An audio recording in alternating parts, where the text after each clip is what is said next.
ভারতের আগরতলায় আমাদের দূতাবাসের উপর হাই কমিশনের উপর হামলা চালিয়েছে উগ্র হিন্দুত্ববাদী ভারত সরকারের এজেন্টরা।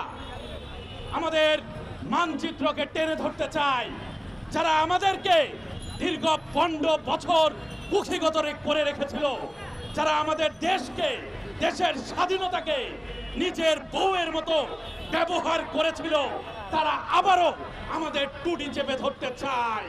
আমরা স্পষ্ট করে বলছি, এই বাংলাদেশ 24-এর গণঅভ্যুত্থানের বাংলাদেশ, এই বাংলাদেশে আর কখনো আওয়ামী লীগের মতো ক্ষমতায় থেকে ভারতের দাসত্ব মেনে নেওয়া হবে না, হবে না, হবে না। বাংলার জনগণ, বাংলার ছাত্র সমাজ এটি করতে দিবে না। এই বাংলাদেশের হিন্দু, মুসলিম, বৌদ্ধ, খ্রিস্টান সবাই ঐক্যবদ্ধ। তারা কখনোই এই ভারতের যে দুর্বিসন্ধি, ভারতের যে ষড়যন্ত্র, তারা কখনোই সব মেনে নেবে না। আপনারা দেখবেন, আমরা বাংলাদেশের যারা বিসিএস দেয় তাদেরকে শেখানো হয় বাংলাদেশের সাথে ভারতের কি সম্পর্ক হবে, যুক্তরাষ্ট্রের সাথে কি সম্পর্ক হবে।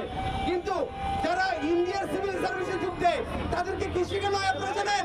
তাদেরকে শেখানো হয় কিভাবে বাংলাদেশ দখল করতে হবে, কিভাবে চট্টগ্রাম দখল করতে হবে, কিভাবে রংপুর দখল করতে হবে। কিন্তু আমরা বলতে চাই, এত সহজ নয়। এই দেশের হাজারো লাখো কোটি আমাদের ছাত্র জনতা রয়েছে, যারা যে কোনো পরিস্থিতির জন্য প্রস্তুত। ভারতকে স্পষ্ট করে বলতে চাই, এই যে চিকেন নেক আপনাদেরকে 7 সিস্টারের কথা বলেন, আমরা এই চিকেন নেকের মানচিত্রের পাশে তারা রয়েছে মালদ্বীপ, ভুটান, চীন, বাংলাদেশ সহ। আমরা কিন্তু গলা কেটে দিব।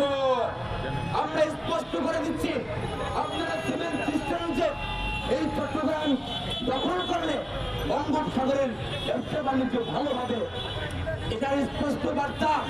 আপনারা যদি এখানে আমার 71-এ 30 লক্ষ শহীদ হয়েছে, আমার বাপ দাদারা জীবন দিয়েছে, এটা করার জন্য নয়। আমরা স্পষ্ট ঘোষণা দিতে চাই, যদি আপনারা এই 56,000 বর্গমাইল যদি হাত দিন, চোখ দিন, আপনাদেরকে কিন্তু আমরা এই চিকেন দিকে হাত দেখানো হচ্ছে।